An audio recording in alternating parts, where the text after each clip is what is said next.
Yeah, so what I will be presenting today is a project that I have been working on in Denmark. It's Solidarity with Zoom, Minority Perspectives on Allyship in Danish queer spaces. And I've been working on this project. It's kind of one of the first projects that I started my PhD with, together with Thomas Morten in Copenhagen. And it's broadly on allyship. So allyship is kind of the new buzzword. I'm sure all of you, or almost all of you, have heard about it. There's several handbooks online on how to perform better allyship, how to become better allies. There's ally networks within universities, and this university as well, to support the inclusion of LGBTQIA+ communities. And online dictionaries have also called allyship the word of the year, such as dictionary.com, based on searches of allyship and users of the word. And this is also reflected in the literature. So you can see in the literature, in 2020, in the European Journal of Social Psychology, there was a special issue on understanding allies' participation in social change. And if you put in allyship in the Google Scholar, you can see that there's around 16,000 results as of right now. I did this yesterday, of which around 13,000 are actually since 2019. So it's a pretty new term that people are using right now in the literature and in the real life context. I'm just seeing there's something in the chat. I just want to make sure. Play narrations time. I think that was much. Okay, I'm not sure if this is relevant anymore. Thank you, Winifred. So, at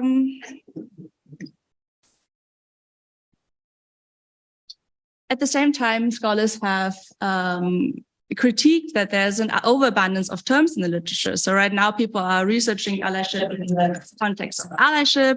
They're calling it solidarity. They are calling it action on behalf of disadvantaged group. They're calling it solidarity-based action. So currently, it's a little bit unclear what is allyship actually and how should we label it, so to say. And this is, of course, important because we need this clarity of the concept to build and interpret and apply theories and models. So I started my PhD kind of being interested in this and wanted to study the concept of allyship, specifically in the context of Pride. And I'm sure many of you are familiar with Pride. This year it was actually World Pride in Sydney. I think there were around over 120,000 people attended the last day on Sunday on the 5th of March. So it's pretty recent, and it takes place in numerous locations. And it provides a very visible manifestation of LGBT+ movements, and also has been argued to serve as a collective response to oppression, to encourage redefinition of the self, and also express identity collectively. And World Pride is organized on an international level. So this year it was in Sydney, and 2 years ago, so it's biannually, it was organized in Copenhagen. And apart from the kind of big Pride that was happening there, so the World Pride, there have also been different alternative Prides organized. So one of the alternative Prides was the Fluid Festival, which focused specifically on women, genderqueer and non-binary identities within the queer community.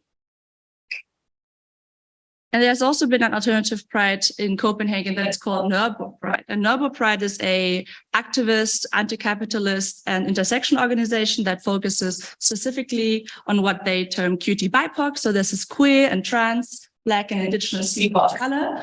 I would use this term maybe a few times now, so this is good, I think, to clarify that in the beginning. So that is people that have both the racial minority and the sexual or gender minority status. So this intersectional group, so to say. And Nørrebro Pride has been getting a lot of press attention because they have been organizing events or marches in which white people specifically had to walk in the back, and some Black and Indigenous people of color were put to the front to march. And here you can see a title from the Danish newspaper Information. And it says, Nørrebro Pride Party shows us that racial segregation is not an anti-racist strategy.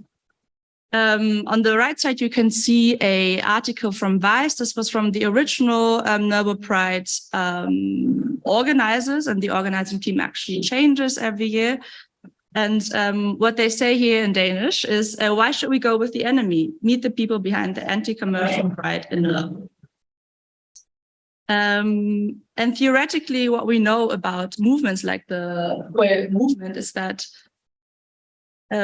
they have focused mostly on the low status groups' efforts to challenge the system. So we have theories like relative deprivation theory, we have theories like social identity theory, and specifically the social identity model of collective action, which kind of explains how different variables, in this case, injustice, efficacy, and identity, lead people to challenge systems of oppression. And most recently, there's been more of an interest also in people who are from high status groups, acting in solidarity with people from the minority group. But this research has mostly focused on motivation. So why do people from the minority groups try to act in solidarity?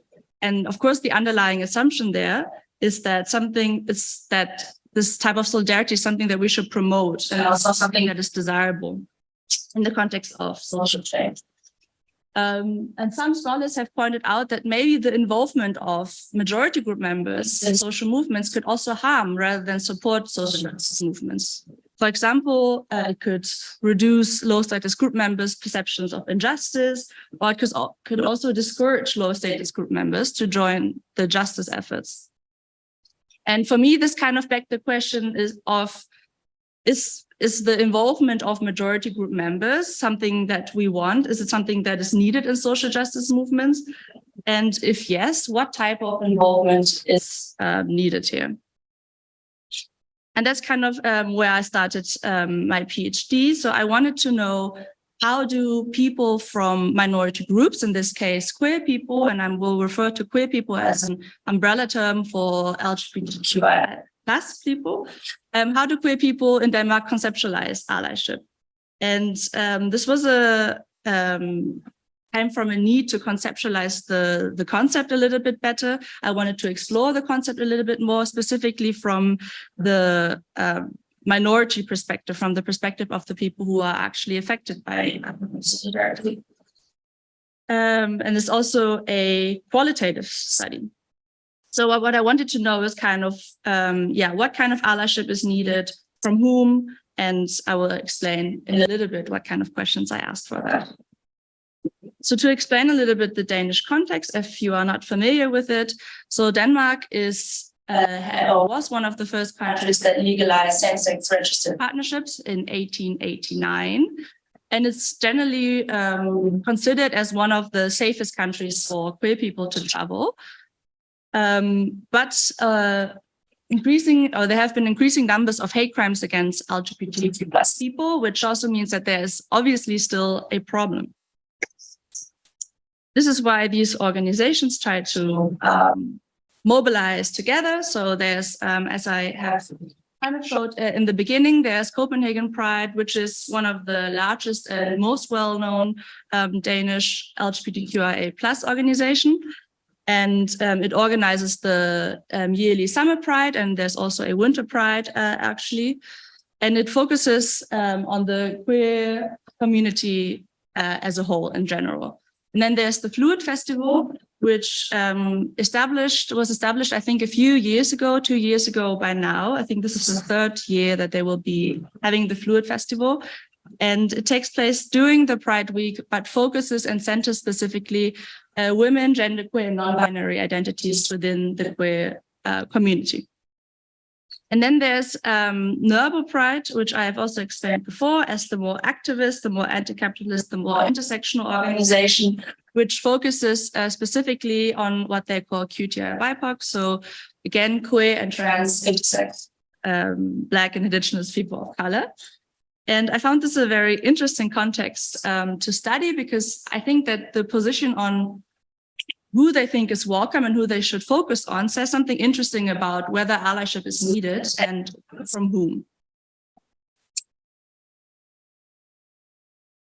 This is also just to give you an example of who is welcome in these types of organizations, I pulled out a few quotes. So just to clarify, on Copenhagen Pride, one of the participants said, "Anybody who's not a piece of shit is wonderful and allowed at Pride." So the idea is that it's an open space where everyone can come. And often it was as long as you are not hating, as long as you support that we are having the celebration. In Fluid Festival, it was already a little bit more nuanced. It was everybody's welcome, as long as they want to take part in the celebration of women in the lead, female-identified people in the lead, non-binary people in the lead. So there can be male musicians, for example, but they will be as backup. So they aim to have a 100% representation of the identities they try to cover on the stages as well. And they said that this was the same on the square. So if people were going to come to the square, it was a clear idea that they were going to be a backup if they were not one of these identities that they were targeting. And Nørrebro Pride started to do a full-on separatist kind of event. So they didn't actually organize marches anymore last year, but started to have smaller group assemblies in which only QT BIPOCs were actually allowed. So no white people were actually allowed regardless of their gender or sexual identity. So as you can see, the target group or the people who were welcome, it became much more narrow, depending on who or the narrowness of your target group as well. So what I did in this context was to interview people, basically. I conducted 26 semi-structured interviews last year during Pride in August, but also afterwards up until November last year. I did go to some of the events from Pride and Fluid. Since Nørrebro Pride decided to have a separatist event, I decided not to go as a researcher and try to invade the space, so to say. So I interviewed people who were part of Nørrebro Pride or who were going to Nørrebro Pride in retrospect. And then I interviewed also some organizers also in retrospect. So in total, I interviewed 15 people while going to Pride and the Fluid Festival. And I interviewed 12 people in retrospect, asking them about their experience having gone to these types of events. So this is also kind of reflected in the lens. So of course, when I was at Pride, especially at the Pride parade, it was very loud. It was very busy. People didn't want to talk to me for super long. So either I would have like very short impressions of the questions that I had, or I would have a little bit more time to sit down with them. So they were from 2 to 15 minutes, the interviews that I did on site at the events. And the interviews that I did in retrospect, I had a little bit more time, of course, to go in depth into my questions and learn a little bit more, get more breadth of the data. So I had 20 to 47-minute interviews there. My participants were from 19 to 60 years old, on average around 29 or 30, and all of them were part of the queer community. So I specifically focused on the minority group here. So I asked them questions like, why did you go to this event? So why did you go? What did you hope to achieve? But also when they were organizers, because I talked to some organizers as well, why did you organize this event? Why do you think this is important? What do you hope to achieve with it? Then I asked questions about who is and isn't welcome at the event, kind of hoping to try to tap into allyship there already and not having to ask it directly. Also asking, why does it matter that these specific people are welcome or are not welcome at this event? And if people didn't start talking about allies, I would ask them, do you know of the term ally? What does it mean to you? What is a good ally? How do you understand it? So it was semi-structured after all. So I kind of switched up the phrasing of these types of questions, but this was on the most basic level what I asked. So what my plan is, and I'm still in the process of this, so what I'm presenting now will be kind of a preliminary, but I want to conduct a thematic analysis based on the process of Brown and Clark, so in the 6 phases that are iterative. So I started familiarizing myself with the data, I transcribed all of the data myself. I have generated initial codes already, and I have started kind of trying to connect a little bit what are themes here that I can find. And these I will present to you. Importantly, what I want to reflect on before is something that I was trying to do in the whole research process myself, and kind of reflecting on what is my role in this research, why am I doing this at all, and how does this affect basically the data that I am analyzing and also that is being produced. So I'm approaching this project from a critical realist kind of approach, in which I acknowledge that there's a reality out there, but I also acknowledge that access to this reality is mediated by different sociocultural factors. And specifically in this project, while I do qualitative research, my and the participants' researches to interpret their world or to interpret the data. So what my participants shared with me or with the research team provides an access to the particular version of this version of reality of the world, but it also, while I'm analyzing it, produces some sort of interpretation of this reality.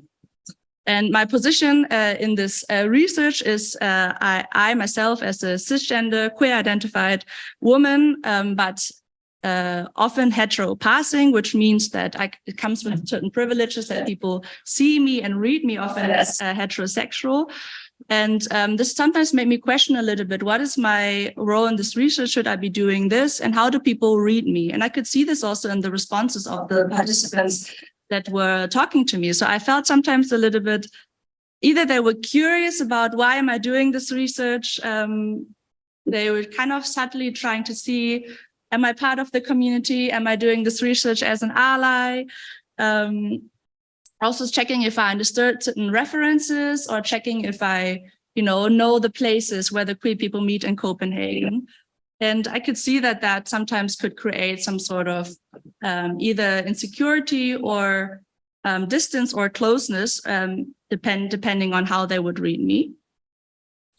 And I think that differed a lot actually between the different types of events. So when I went to Pride, it's a very open public event, I think most people didn't consider so much if I was part of the community or not. But if I would interview people, especially at Fluid and at the Nørrebro Pride or afterwards in this context, many of them kind of assumed that I was part of the community, because many of them are also recruited via a queer group, a Facebook group. So they kind of knew, and I could also tell by the way they were talking about it, saying we queer people, or we have to. So I could see kind of a little bit that there was a little bit more trust there, or more rapport, at least with my participants. Yeah, and of course, there's also many more factors. For example, that I did these interviews in English in a country like Denmark, in which English is not the native language of the people, but most people were very fluent and comfortable to speak in English with me. But still, of course, a little bit of richness, of depth is always lost there if you're not speaking to people in their mother tongue. Okay, now going into what I have found. So again, this is very preliminary, but there's a few themes that I want to go into, and a few themes that I might have to postpone to talking to you in person or so, because there's not enough time. But a few things that stood out to me so far, and there's definitely more because I feel like the data is very rich. One of the themes is that allyship has different components. It has different levels. And I've noticed that talking to people about what an ally means to them, or what a good ally means to them, seeing that they often refer to allyship more on the more personal micro or meso level. And I will go into that a little bit more later. So I kind of thought, I think allyship is actually on 3 different levels. So on a more personal micro level, on a more interpersonal or group level, the meso level, and on a more wider political structural level, on the macro level. And you can see this in these quotes as well. So the first quote here you can see is from someone who says, I think a good ally is, like educate yourself, be curious. So that's something that you can do yourself more personally. On the meso level, somebody said, when you have a queer person and someone is yelling slurs in their face, you show up. So that's something that you do in a social context. And then on the macro level, an example is, for example, voting for political parties that have interests of the LGBTI people in mind. So these are just examples of different actions that you can do on these levels, but I will go to that. Some of the participants that I talked to were also a bit critical about the term of the conception of ally. So either they felt a bit ambivalent about it and told me, I'm not sure if I use it or if I think about allyship that much in my personal life, if it's something that is relevant to my personal life. But some people also critiqued it on a more inherent level. So one thing was that was often said is that allyship is often seen as an identity, but actually it's more of a practice or of a behavioral thing, something that you do rather than that you are. So this person said, I'm not sure if I would say anyone is an ally as like a form of being, but more like he definitely practices forms of allyship for me. And here the person was talking about somebody else practicing forms of allyship. Another critique was kind of related to this, actually. When it becomes too much of an identity, it can feel very performative to people. So here someone said, people might say they're an ally, or people might claim the title of ally themselves, but they still don't really understand things about the community. So there's a problem with the idea of claiming or performing allyship here that feels uncomfortable to people.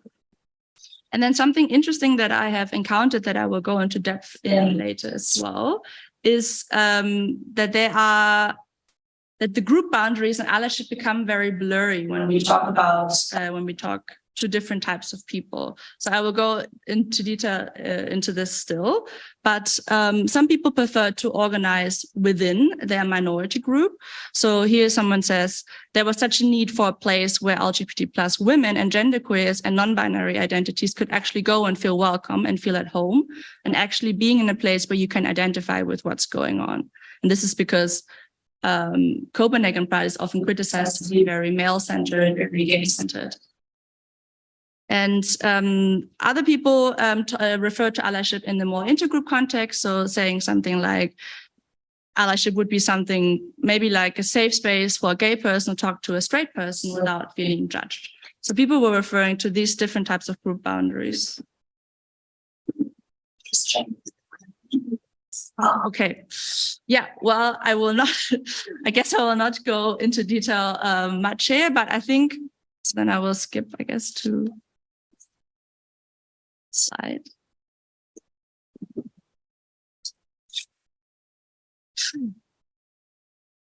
One important thing that I want to point out. So first of all, I can talk to you about this later if you want, but allyship basically can be practiced, and especially this form of practice was important. So not this idea of having an ally identity, but practice an allyship on different types of levels. And there are different behaviors that are associated with this, like on the micro level, more reflecting on your own privilege, on the meso level, standing up for other people, gathering in communities, and on the macro level, it was things like voting behavior, going to protests. And I think the interesting thing is that these levels, of course, also affect each other and spill over, so to say. And then one important thing that I would like to point out that I unfortunately didn't have so much time to go into detail is that allyship, when I was studying it with the people that were coming from different types of identities, so that had not only a sexual minority identity status, but were maybe also had a gender identity that was in the minority, or were maybe also on top of that in a racial minority, saw allyship often very differently. So the idea of allyship is much more nuanced than just distinguishing between a minority and a majority group, and can also become very relevant if we just look within the minority group, which in this case would be the queer group, providing allyship to each other. For example, white queer or white gay men providing allyship to black trans people, for example. So just to make it a little bit clear. So I think this is something that was very interesting when I talked to especially the people of color who were queer in the community, trying to build a space for them that felt safer and in which they could, if they wanted to invite other people to join or not to join. And of course, this is has implications because current theories don't really account for this idea of organizing within minority groups. So we have research on organizing across minority groups. We have research for people organizing across different minority groups. So, for example, Black people with Hispanic people in the US, but there's not really a focus on why and under what circumstances do people organize within their intersectional minority group. And on a practical level, I think this means that if we want to promote or if we want to practice allyship, then it's important to reflectively investigate what are the needs of the people actually that we want to be allies to. And this is not only on a level on which I can provide allyship to a colleague, but also on different levels like educating for myself, or also thinking about wider macro levels in which I can provide allyship. So one of these things is what I'm doing here with HEMA, is kind of trying to see under what conditions do people with intersecting marginalized identities prioritize organizing within their intersecting minority groups. So in the, for example, like Nørrebro Pride does with only QT BIPOCs versus the entire minority group. So for example, like the Copenhagen Pride does across sexual and gender minorities, independent of racial state. So we're trying to see a little bit what are the different variables here that could affect prioritizing different types of organizing, different types of. Yeah. Thank you for listening.